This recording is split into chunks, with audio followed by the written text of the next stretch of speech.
In today's biased news, economic disaster in Argentina, China and the US try to make nice, and some billionaires are claimed by the sea.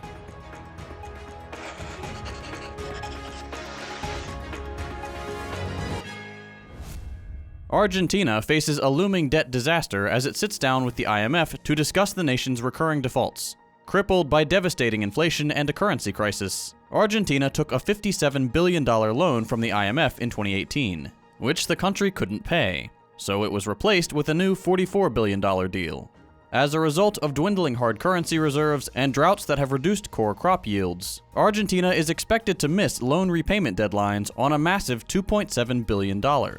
The economic minister is traveling to Washington in the upcoming days in an attempt to ease IMF demands on the country. Meanwhile, real purchasing power continues to decline for average Argentinians, as inflation hits 114%. High energy prices, a weakened currency, and price hikes on staple goods have plunged 30 to 40% of the population into poverty, depending on which source is reporting it. At the same time, the top 10% control upwards of 60% of total wealth within the country. Unsurprisingly, protests completely ignored by Western media are ongoing, in which one union leader stated in response to the imposed austerity, quote, "We must change these economic policies. We must break with the dependence on the IMF."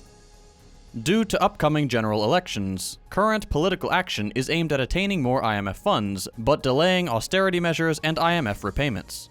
This political theater is another episode in the recurrent failure of so-called respectable parliamentary democracy, in which the only real entrenched power is that which serves the interest of the capitalist class.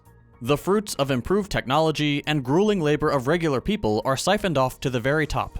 Meanwhile, the people are forced to accept loans and austerity measures they had no say in or control over, resulting in a continual decline of quality of life. When the working class has no strong organizations, and the concept of economic democracy is alien to regular people, austerity measures will only tighten as wealth inequality skyrockets. China and the United States have expressed their commitment to stabilizing relations and avoiding conflict during a visit by US Secretary of State Antony Blinken. Although no major breakthroughs were announced, there is hope that the talks could pave the way for a meeting between US President Joe Biden and Chinese President Xi Jinping later in the year.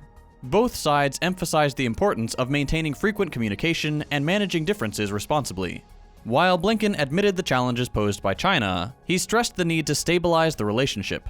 And Beijing, while acknowledging the positive aspects of the visit, also highlighted the major disagreements that still exist between the two countries.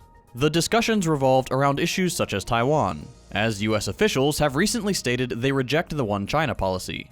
Despite what could be seen as a positive step towards diplomacy, Joe Biden has chosen to undermine the effort by claiming, one day after the meeting, that Xi Jinping is a dictator. Israeli forces, supported by helicopters, conducted a raid on the Jenin refugee camp in the occupied West Bank, killing at least 5 Palestinians, including a 15-year-old boy. The Palestinian Ministry of Health identified the victims, and reported that 5 others were seriously injured during a shootout between Israeli forces and armed groups.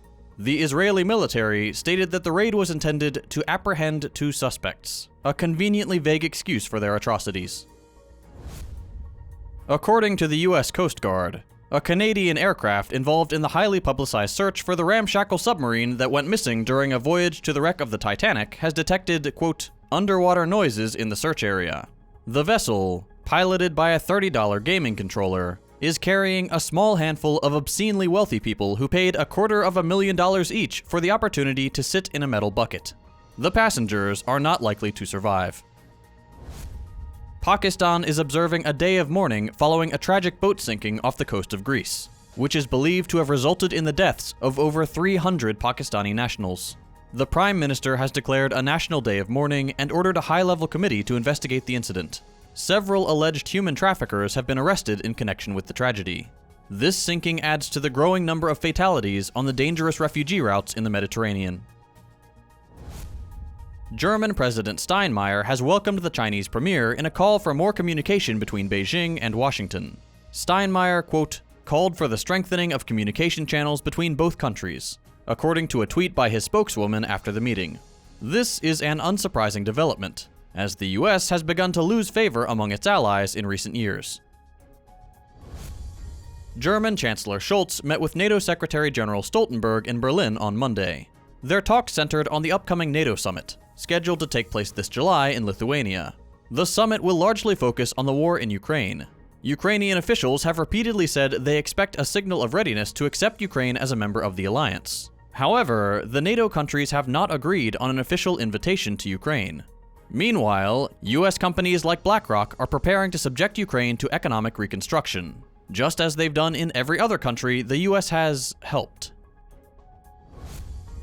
And in positive news of the day, the United Arab Emirates and Qatar have announced the reopening of their embassies after a 6-year-long break in relations.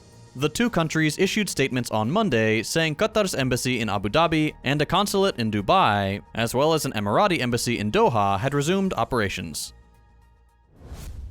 That's all for today. We'll be back day after tomorrow with more news.